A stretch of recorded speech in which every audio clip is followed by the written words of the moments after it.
जोहार। द भारत मित्र देख रहे हैं आप। मेरा नाम अभिषेक भारती है और सबसे पहले धनबाद पुलिस बहुत बधाई की पात्र है। क्यों बधाई की पात्र है? क्योंकि धनबाद पुलिस ने बहुत जबरदस्त काम करते हुए धनबाद के बलियापुर में, भिखराजपुर में उन असामाजिक तत्वों की हेकड़ी निकाल दी है जिन्होंने रामनवमी जुलूस पर पथराव किया।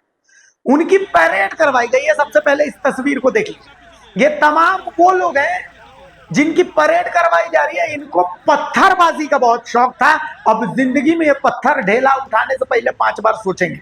धनबाद पुलिस ने पूरे गांव में इनकी परेड करवाई है, पूरे कस्बे में इनकी परेड करवाई। पहचान लो, देख लो। ये अमन चैन बिगाड़ने की कोशिश कर रहे थे, हमने इनका ही अमन चैन तोड़ दिया है।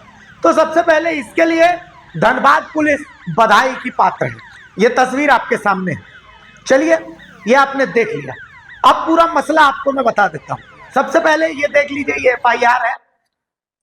धनबाद बलियापुर के बीडीओ की ओर से FIR दर्ज करवाई गई और इस FIR में 59 लोगों को आरोपी बनाया गया है, जिसमें 58 ऐसे लोग हैं जिनके नाम है, एक ऐसे हैं जो अज्ञात है। अब बलियापुर के जो बीडीओ हैं वो क्या कहते हैं? वो कहते हैं, इस FIR में लिखते हैं कि भाई उनकी प्रतिनियुक्ति थी, उनको सूचना मिली, अफवाह ऐसी आई कि भाई यहां पर कुछ विवाद हो गया है भिखराजपुर में। जिसके बाद वहां पर पहुंचे तो वहां पर देखा उन्होंने कि लगभग 15 से 20 मुस्लिम युवक हैं जो कि पत्थरबाजी कर रहे हैं जुलूस पर, और मना करने के बावजूद वो रुक नहीं रहे। इस पर ध्यान दीजिए कि 15 से 20 मुस्लिम युवक हैं। FIR ये कह रहा है कि 15 से 20 मुस्लिम युवक हैं जो कि पत्थरबाजी कर रहे हैं और बाकायदा उनके नाम भी, और पुलिस प्रशासन के मना करने के बावजूद वो रुक नहीं रहे। जिसके बाद हिंदुओं जो जुलूस में थे उनमें से एक शख्स दौड़ता हुआ अखाड़ा पहुंचा और वहां पर जाकर के कुछ लोगों को बताया कि वहां पर ऐसी स्थिति है। और जब बीडीओ साहब घटनास्थल पर पहुंचे थे तो कम से कम 10 से 15 बाइक्स ऐसी थी जिन बाइक्स को आग के हवाले कर दिया गया था, तोड़फोड़ कर दी गई थी। जिसके बाद दूसरा जो हिंदू पक्ष है वो भी हथियार भुजाली लेकर के और यहाँ पर पहुंचा। प्रशासन इन दोनों पक्षों को समझाता रहा लेकिन दोनों पक्ष नहीं समझा। जिसके बाद दोनों पक्ष के कई लोगों के ऊपर FIR की गई है और पत्थरबाजों की पुलिस ने परेड करवाई है। जी हाँ, पत्थरबाजों की पुलिस ने परेड करवाई है, जिसका वीडियो हम आपको दिखा रहे हैं। हालांकि आज सांसद ढुल्लू महतो भी भिखराजपुर पहुंचे थे। भिखराजपुर में उन्होंने कहा, इस भिखराजपुर का दौरा करने के बाद, लोगों से मिलने के बाद उन्होंने पुलिस प्रशासन पर सवाल उठाए थे। हालांकि उनकी प्रेस कॉन्फ्रेंस पूरी भी नहीं हुई थी कि इससे पहले धनबाद पुलिस ने बकायदा जो पत्थरबाज हैं उनकी परेड करवा दी और साफ संदेश दे दिया कि भाई साहब, कानून व्यवस्था से ऊपर कोई भी नहीं है। चाहे कोई भी जात हो, कोई भी धर्म हो, उससे फर्क नहीं पड़ता है। तो इसके लिए धनबाद पुलिस सबसे पहले बधाई की पात्र है। ये तस्वीर देख करके बहुत सुकून मिला। एकदम सही है। जो कानून व्यवस्था तोड़े, किसी भी धर्म का हो, ऐसे ही एकदम बीच सड़क परेड होनी चाहिए। तो इसके लिए धनबाद पुलिस जो है वो बधाई की पात्र है। बहरहाल धनबाद सांसद ढुल्लू महतो क्या कुछ कह रहे हैं, प्रेस कॉन्फ्रेंस उन्होंने की है। तो हालांकि सांसद जी की जो मांग थी वो पूरी तो हो गई है, लेकिन फिर भी प्रेस कॉन्फ्रेंस में वो क्या कह रही है हम आपको सुना देते हैं। देखिए, ये दो समुदाय मत बोलिए। एक समुदाय के द्वारा रामनवमी के जुलूस में पथराव किया, वो जबरन पथराव किया, जबकि प्रशासन को हमें लगता है कि इसकी सूचना थी और प्रशासन संज्ञान में नहीं लेने के कारण ये घटना घटी है। आज से कुछ ही दिन पहले एक गाय का मुंडी काट के एक हमारे भाई, उनका नाम क्या हम नहीं जान रहे हैं, शत्रुघ्न महतो, उनके घर में, उनका बगान में रख दिया था, बगीचा में रख दिया था। उसके बाद इतना बड़ा घटना के बाद वैसे लोगों पर संज्ञान नहीं लिया तो उसका मनोबल तो बढ़ेगा ही, और वैसे लोगों को मनोबल बढ़ने का कारण ये घटना घटी है। इसका जवाबदेह प्रशासन है और प्रशासन निर्दोष लोगों को जेल न भेजे, नहीं तो प्रशासन से लोगों का विश्वास उठता जा रहा और उठ जाएगा। क्योंकि ये सच्चाई है, जो रामनवमी के जुलूस लेके जा रहा था वो तो अपने गाजे बाजे के साथ जा रहा था, किसी प्रकार का कोई नारा नहीं। जो हमारा सनातन संस्कृति बोलता उसी विचारधारा पर हम लोग आगे बढ़ रहे थे, चल रहे थे। उसके बाद पथराव, अचानक पथराव करना, ये कहां से न्याय है?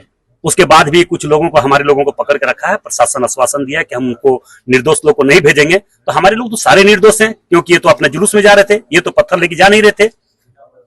तो ऐसे लोगों पर कार्रवाई होनी चाहिए। और ये घटना लगातार गोविंदपुर से लेके बलियापुर से लेके सिंदरी में लगातार हर जगह पर वैसे असामाजिक तत्वों का मनोबल बढ़ता जा रहा है। इस तरह से असामाजिक तत्वों का मनोबल इस राज्य सरकार, वर्तमान सरकार में ही वैसे लोगों का मनोबल बढ़ रहा है, जिसका कारण अब देख रहे हैं कि किसी न किसी मंत्री उनके द्वारा तरह तरह का बयानबाजी दिया जा रहा है, लोगों को मन को उत्साह, मतलब मनोबल वैसे असामाजिक तत्वों को बढ़ाने का काम कर रहा है। तो ऐसे लोगों पर कार्रवाई होनी चाहिए और हर हाल में कार्रवाई होनी चाहिए।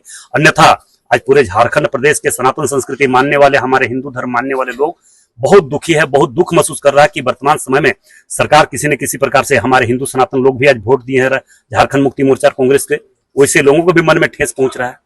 मगर हम कह सकते हैं, दावे के साथ कह सकते हैं, सारे लोग देख रहे हैं, वीडियो फुटेज देख ले, सीसीटीवी लगाया, अगर प्रशासन में जागरूकता है तो सीसीटीवी भी लगाया हुआ है चौक चौराहे पर, उसमें देख लिया जाए कि जो हमारे रामनवमी के जुलूस में जाने वाले जितने भी हमारे सनातन संस्कृति, बाबा बजरंगबली के भक्त, भगवान राम के भक्त, जितने भी लोग सारे शांतिपूर्ण ढंग से जा रहे थे और उस पर अचानक पत्थरबाजी करना, दो घटनाएं हो गई। यही तो बता रहे हैं ना कि वैसे लोगों का मनोबल बढ़ रहा है, क्योंकि वैसे लोगों पर कार्रवाई नहीं हो रही है। अगर वैसे लोगों पर कार्रवाई होता तो ये घटना नहीं घटती। शांति समिति की बैठक किस लिए होता है? शांति समिति की बैठक में कौन कौन लोग आते हैं? जो उस पक्ष से लोग आ रहे हैं। शांति समिति की बैठक में हर जात, हर धर्म से लोग लेते हैं भाई, शांति समिति की बैठक होता है। और वैसे लोग जो जिम्मा लेता है कि किसी तरह का कोई घटना नहीं होगा, तो ऐसे लोगों को किस कारण से शांति समिति में उसको शामिल किया जाता है? जो लोग अपने समाज को नहीं रक्षा दे सकता है, सुरक्षा नहीं दे सकता, समाज को नहीं कंट्रोल कर सकता, समाज को कन्विंस नहीं कर सकता है, तो ऐसे लोगों को शांति समिति में रखना भी नहीं चाहिए। जो असामाजिक तत्व के लोग हैं, असामाजिक सोच रखने वाले लोग हैं, वैसे लोगों को सामाजिक शांति समिति में रखना ही नहीं चाहिए। शांति समिति में रहने के बाद इस तरह से बड़ा बड़ा घटना घटना दुर्भाग्यपूर्ण है। जैसे हिंदुओं का सबसे बड़ा पर्व रामनवमी है और इसमें सभी राम भक्त जुलूस निकालते हैं और ये हर साल होती है, ये नहीं कि ये साल कोई नया त्यौहार है। तो पिछले साल भी इसी तरह से वो लोग पत्थरबाजी किए थे और कल भी, जैसे कि मैं जब कार्यक्रम में जा रही थी तब मैंने भिखराजपुर में देखा कि प्रशासन भी हिरक मोड़ पर थी और जगह जगह पर झुंड बना के खड़े थे। और जैसे ही कार्यक्रम स्थल मैं वहाँ पर पहुँची, कार्यक्रम चल ही रहा था, तभी अचानक से सूचना आता है कि भिखराजपुर में जो हमारे राम भक्त का जो जुलूस आ रहा था उसमें पत्थरबाजी हो गया है। और इससे पहले करीब 1 सप्ताह पहले ये संज्ञाटाड़ में एक घटना हुई थी जिसमें बगीचे में अनुबंधित मांस को फेंक दिया गया था, जिससे पहले से ही संवेदनशील एरिया था संज्ञाटाड़ और भिखराजपुर। तो प्रशासन को, चूँकि रामनवमी का त्यौहार है, उनको ज़्यादा से ज़्यादा प्रशासन देना चाहिए था और सतर्क रहना चाहिए था कि ये त्यौहार है तो कहीं ना कहीं कुछ दबंगई होगा ही। तो हम प्रशासन से मांग करते हैं और प्रशासन को मैं ये भी बोलते हैं कि ये कहीं ना कहीं प्रशासन की लापरवाही है कि हिंदुओं का पर्व में ही इस तरह की घटनाएं होती है, जो कि इससे पहले ईद पार हुआ जो पूरे शांतिपूर्ण ढंग से पार हुआ। हम लोग तो कहीं किसी को डिस्टर्ब नहीं करते हैं, तो रामनवमी का त्यौहार में ही क्यों इस तरह से मतलब कि भ्रम फैलाते हैं और पत्थरबाजी करते हैं ताकि आपस में लड़ाई हो और कार्यक्रम को जैसे चलते आ रहा है, सबका हर्षोल्लास के साथ मनाया जाता है, उसमें बाधा डालने का काम करते हैं। मैं प्रशासन से मांग करती हूँ कि जो भी दोषी है, दोषियों पर कड़ी से कड़ी कार्रवाई हो और उनको सज़ा मिले, ताकि आगे से इस तरह का कोई भी धार्मिक कार्यक्रम हो उस पे इस तरह का पत्थरबाजी ना हो। मैडम, कहीं ना कहीं देखिए, जब इस तरह का हुआ है पहले, तो प्रशासन को पूरा टाइट रहना चाहिए था। रामनवमी में संज्ञाटाड़ में पूरी प्रशासन दे देना चाहिए था और भिखराजपुर में जब इस तरह से घटना हो रही है और ये मेन रास्ता है, इधर से ही गुजरेगा, सब लोग जाते हैं, अपना जुलूस लेकर जाते हैं और मेरे घर से ये ज़्यादा दूरी नहीं है, 1 किलोमीटर की दूरी में इस तरह से घटनाएं हो रही है, तो ये बहुत ही निंदनीय है। और जब मैं रात को भी उधर लगभग अंतिम समय तक मैं वहीं बलियापुर मोड़ में डटी रही। उसके बाद मैं थाना पर आई तो वहाँ पर देखे कि जिन राम भक्त लोगों को उठा के लाया गया है, उनका किन्हीं का पैर में चोट है, किन्हीं का हाथ में चोट है, वो दर्द से करा रहे थे। तो फिर मैंने थाना में आके बात किए। उसके बाद एम्बुलेंस आया, उन लोग को प्राथमिक उपचार के लिए ले जाया गया, उसके बाद लाया गया है।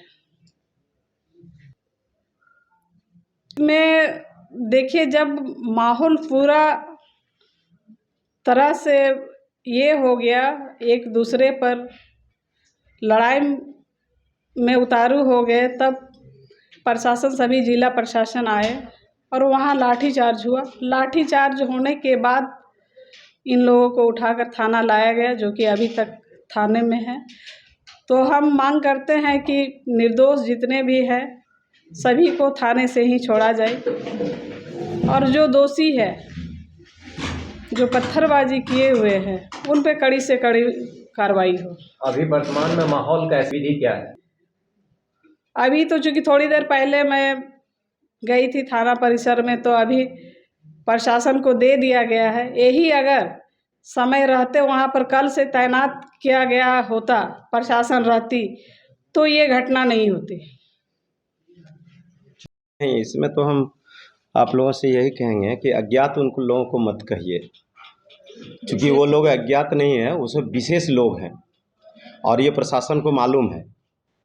क्योंकि सिंगिया टाँड़ के घटना के बाद अगर ये लोग सबक नहीं लिए तो प्रशासन कहीं न कहीं यहाँ पर थोड़ा सा प्रशासन से जो है चूक हुई है।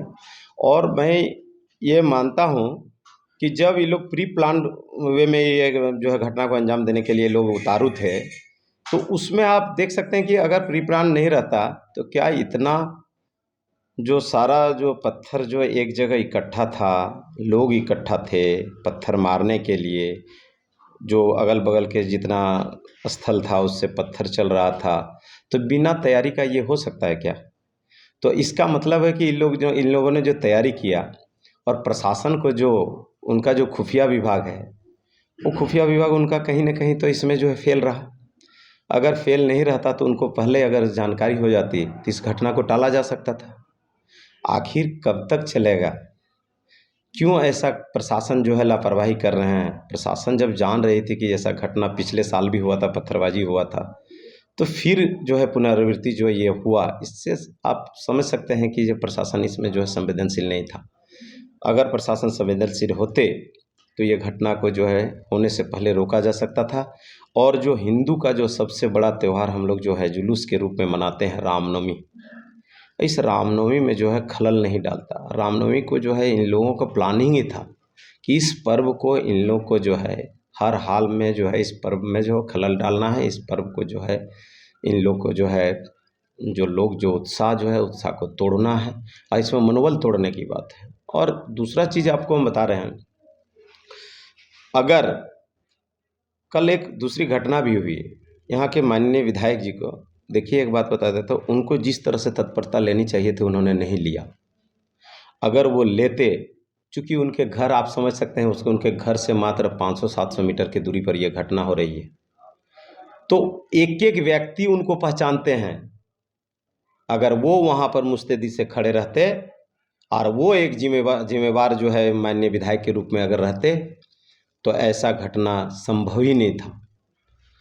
और जिस तरह से मैं एक बात बता रहा हूँ, जिस तरह से इस विधानसभा को, ऐसे तो पूरे राज्य में इस तरह की अराजकता हो रही है, लेकिन इस विधानसभा को जिस ओर लेके जा रहे हैं माननीय विधायक जी, जिसमें तुष्टीकरण ही तुष्टीकरण दिख रहा है, इनको इससे इस तरह के घटना से सबक लेने चाहिए। चूँकि जनता के द्वारा चुने हुए जनप्रतिनिधि हैं और जनता जिस दिन चाहेगी ना, उस दिन इनको जो है अपना सही जगह जो है बता देगी। इसलिए इनको जो है अभी भी मैं बता देता हूँ, अगर ये सोचते हैं कि हम मुसलमान के वोट से अगर जीतते हैं तो इनको ये गलतफहमी है। चूँकि आपको मैं बता दे रहा हूँ, यहाँ पर 40 से 45 हज़ार मुस्लिम वोट अगर उनको मिला था तो 70 हज़ार के आसपास वोट इनको हिंदुओं का मिला था। और आपको जो हिंदू लोगों ने भरोसा किया, आप जो उनके हिंदू के भरोसे को जिस तरह से तोड़ रहे हैं, आपको इस तरह के जो हरकत नहीं करनी चाहिए, क्योंकि आप किसी एक व्यक्ति के नहीं हैं। जब आप संविधान की शपथ लेते हैं तो हर समुदाय, हर व्यक्ति का आप होते हैं। और इस तरह अब उसके बाद भी अब देखिए 5 जो इससे पहले जो घटना हुई थी उसमें भी इन्होंने जो है तुष्टीकरण किया। ये जाके सिंगिया टाण में अलग से जाके बैठे, इससे बड़ा दुर्भाग्य और क्या हो सकता था। ये दोनों समुदाय को लेके वहीं पर बैठ सकते थे, क्योंकि माननीय विधायक है, वो बता सकते थे कि जो आप लोग दोनों समुदाय आप एक साथ बैठिए और इसका जो हम समाधान निकालेंगे। लेकिन ये अलग से बैठे और थाने में अलग से 50-60 आदमी को लेके आए, ये क्या दर्शाता है? तो क्या मांग करते हैं धनबाद पुलिस से? देखिए, धनबाद पुलिस जो है अभी कार्रवाई कर रही है, जो हम लोगों के साथ बातचीत हुई है, और धनबाद पुलिस के द्वारा भी ये आश्वासन दिया गया है कि जो दोषी हैं उनको नहीं छोड़ा जाएगा।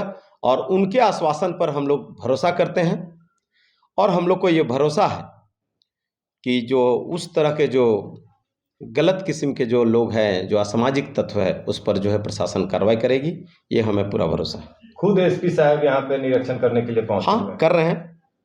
यही चीज़ तो जो ये अभी कर रहे हैं ना, ये अगर 5 दिन पहले अगर कर लेते ना तो ये घटना होती ही नहीं। इसलिए देर से आए और जागे हैं, तो कम से कम हम उनसे अनुरोध करना चाहेंगे कि भविष्य में इस तरह की घटना न घटे, ऐसी कोई व्यवस्था करें ताकि हमारे जो हिंदू समाज के लोग हैं अपने पर्व त्यौहार को जो है एक खुशी और उल्लास के साथ जो है मनाएं। यही हम जिला प्रशासन से हम चाहते हैं। मोहन कुमकर। तकरीबन 18 से 20 लोगों को जेल भेजा जा रहा है ना। कल जो भगदड़ हुई है, कल जो क्या बताएंगे सांप्रदायिक माहौल को बिगाड़ने की कोशिश किया गया है, तो उसमें केस हुआ है, और 2 केसेस के संबंध में यहाँ पे जितने लोग आप देखें उन लोगों क्या होते हैं जेल भेजा जा रहा है। क्या धारा लगाई गई? देखिए, इसमें जितने आईपीसी और बीएनएस के जितने क्या संबंधित धाराएं होती है, जैसे संभवतः 295, 299, 190 है ना, तकरीबन 8-10 धाराएं लगी हुई हैं। उन सारे धाराओं को जोड़ के यहाँ पे जेल भेजा जा रहा है। सर, अभी जो गिरफ्तारी हुई है इतने ही लोग हैं या और भी कुछ है? जी नहीं, नामजद काफ़ी लोग हैं, नामजद काफ़ी लोग हैं। तकरीबन 40 से 50 की संख्या में नामजद लोग हैं, जिसमें से लगभग 20 की संख्या में लोग अभी गिरफ्तार हुए हैं। 20 से 30 लोगों की गिरफ्तारी अभी बाकी है। कल भी रेड हुआ है और रेड आज भी जारी रहेगा जब तक सारे के सारे जो अभियुक्त हैं वो हिरासत में नहीं। फिलहाल सर अभी शांति बहाल है। बिल्कुल, आप खुद ही देख रहे हैं। 63 लगा हुआ सर, इसको कंटिन्यू किया जाएगा? वो अभी कंटिन्यू रहेगा, कम से कम 2 से 3 दिन अभी वो कंटिन्यू रहेगा। Yes, thank you.